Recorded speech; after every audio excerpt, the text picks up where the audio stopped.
De certeza que já ouviram falar nisto. Em filmes, em livros, aquela ideia de que só usamos 10% do nosso cérebro. Uma ideia que, de certa forma, moldou a maneira como pensamos sobre o nosso próprio potencial. Mas e se essa ideia fosse completamente inventada? Pensem lá nisto um segundo. A ideia de que temos um supercomputador dentro da cabeça, mas que só estamos a usar uma fração minúscula do seu poder. E se... E se estivesse tudo errado? 10%. É este o número que está no centro de um mito que, olhem, infectou a cultura popular, os livros de autoajuda e até as salas de aula durante mais de um século. Promete-nos um potencial ilimitado ali à espera de ser descoberto. Mas a verdade é muito, mas muito mais interessante. Bem, isto não é só um facto curioso e inofensivo. É o que se chama um neuromito, uma ideia errada sobre o cérebro que teimosamente se recusa a desaparecer. E acreditem, está a causar danos reais, especialmente onde menos se esperava, na educação.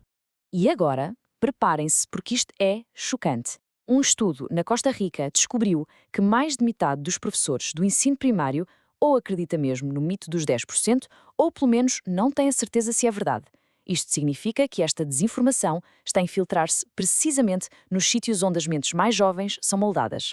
E isto mostra na perfeição as consequências. Esta citação vem de um estudo de caso sobre uma aluna, a Carmencita. Depois de ouvir um adulto dizer que as crianças só usam 10% do cérebro, a confiança dela foi por água abaixo. Ela começou a duvidar da sua própria inteligência. A questão é mesmo esta: este mito não inspira, ele limita. Então, de onde é que veio esta ideia tão persistente? Bem, a origem disto parece um jogo do telefone estragado, que durou mais de 100 anos e que foi distorcendo a ciência a cada passo do caminho. A história começa mais ou menos em 1907. O psicólogo William James fez uma observação bastante sensata. A maioria das pessoas não usa o seu potencial mental ao máximo. Reparem, ele nunca, mas nunca, falou num número. Décadas depois, em 48, o autor da autoajuda Dale Carnegie pegou na ideia, espetou-lhe um número, 10%, e pô-lo num livro que vendeu milhões. A partir daí, a cultura pop tratou do resto. A verdade é que os cientistas não conseguem apontar um único culpado.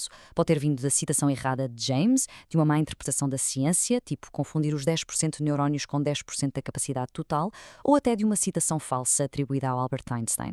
É um mito com muitos pais, pelos vistos. Ok, então o que é que a ciência moderna tem a dizer sobre isto? Vamos lá deixar a ficção de lado e ver como é que os factos desfazem completamente este mito. O termo técnico para isto, como já disse, é neuromito, e esta é uma palavra importante porque nos mostra que não se trata de um erro isolado, é um padrão. A ciência é mal interpretada ou simplificada ao extremo e uma ideia falsa começa a espalhar-se como um vírus. Pensem no cérebro assim, é como uma cidade que nunca dorme. A neurociência moderna, com tecnologias como a ressonância magnética, mostra-nos que ele está sempre ativo. Mesmo quando estamos a dormir, há áreas a trabalhar que nem umas malucas para consolidar memórias e fazer limpezas. Não há nenhum 90% parados.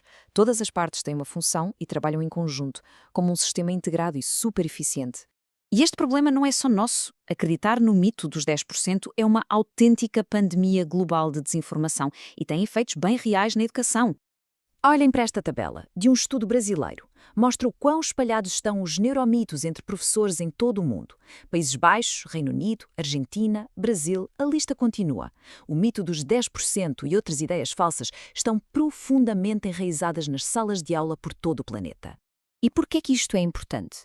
Porque quando quem ensina acredita em limites que não existem, isso pode afetar a maneira como ensina e as expectativas que tem para quem está a aprender. Pode levar a estratégias de ensino que simplesmente não funcionam, baseadas em pseudociência em vez de em factos.